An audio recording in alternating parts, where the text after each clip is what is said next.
여러분 안녕하십니까? 오늘은 살며 생각하며 그 세 번째로 인생을 사랑하는가?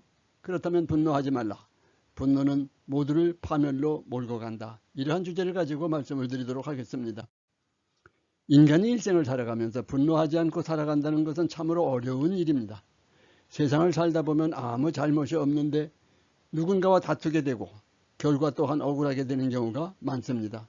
생각하면 할수록 분노할 수밖에 없는 것입니다. 인간은 누구나 이중성을 가지고 있다고 했습니다. 이 야누스적인 이중성으로 인해 인간 세상의 온갖 희로애락이 생겨난다고 합니다. 그러나 이 분노에 대해 공자는 이렇게 말하고 있습니다. 인 일시지분이면 면 백일지운이라. 한때의 분함을 참으면 백 가지의 근심이 없어진다. 그런 말입니다. 득인 차인이요 듣게 차게 하라.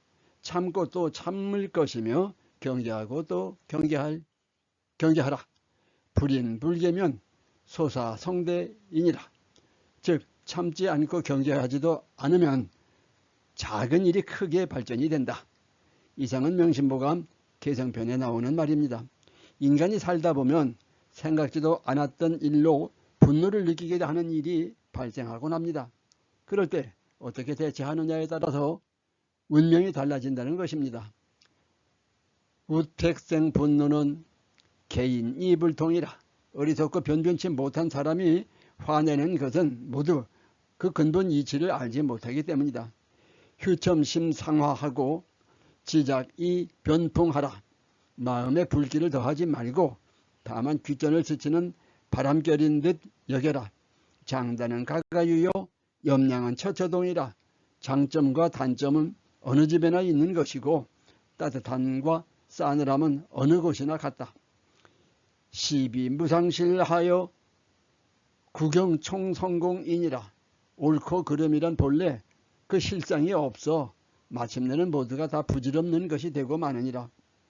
명심보감 개성편에 나오는 말입니다. 요즘 세상 살아가는 게 많이 힘듭니다. 그러다 보니 스트레스를 넘어 분노가 치솟을 때가 많습니다. 이유 없이 분풀이를 하는 경우가 많습니다. 그 중에서 특히 만만한 게 가족이라고 가장 의지하고 살아야 할 가족에다 분풀이를 하는 경우가 많고 본인과는 전혀 관계가 없는 상대에게 분풀이를 해서 사회 문제가 되는 경우가 많습니다. 참아야 합니다. 부모는 부모대로 힘든 세상을 살아 눈물겨운 세대입니다. 부모는 부모대로 힘든 세상을 살아온 눈물겨운 세대입니다.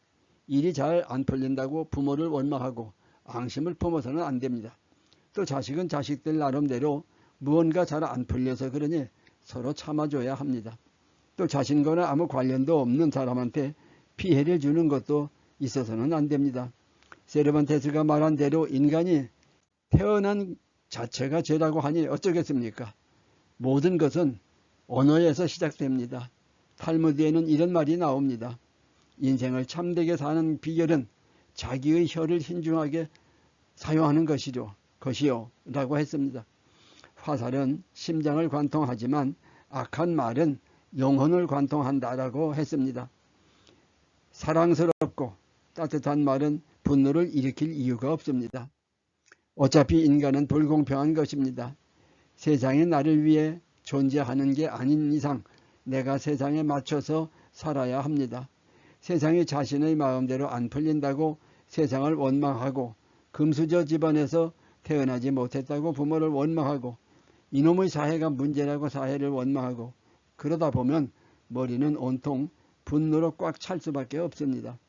그것은 언제든 폭발할 수 있는 위험을 안고 있습니다. 폭발하면 이미 때는 늦은 것입니다. 그것은 무슨 일을 저질렀다는 것을 의미하기 때문입니다. 참을 인자 세시면 살인을 면한다고 했습니다. 특히 올해처럼 폭염이 길게 계속되는 때는 분노 조절이 어려울 수 있습니다. 파스칼이 말했듯이 인간은 갈대처럼 약한 존재입니다. 그러나 생각하는 갈대입니다. 가정을 광란의 도가니로 만들지 말고 지상의 천국으로 만들어야 합니다. 인간은 언젠가 죽음의 그림자가 드리워지는 무서운 계곡에 서게 될 수가 있습니다. 그럴 때 당신을 도울 수 있는 것은 가족입니다. 가족 간에 앙심을 품지 마십시오. 반드시 땅을 치고 후회하는 날이 옵니다. 인간은 선천적인 성격과 교육 그리고 성장한 환경의 영향으로 만들어진다고 하는 것은 널리 알려진 것이지만 탈무드에는 인간 내부에 있는 악에 대한 충동은 13살부터 차츰 선에 대한 충동보다 커진다라고 했습니다. 그래서 항상 소크라테스가 말한 먼저 내 자신을 알라는 말을 항상 기억하면서 참고 경계하면서 살아가야 하겠습니다. 구독과 좋아요를 부탁하면서 오늘 말씀 여기서 마치겠습니다. 경청해 주셔서 감사합니다. 다음 뵐 때까지 여러분 안녕히 계십시오.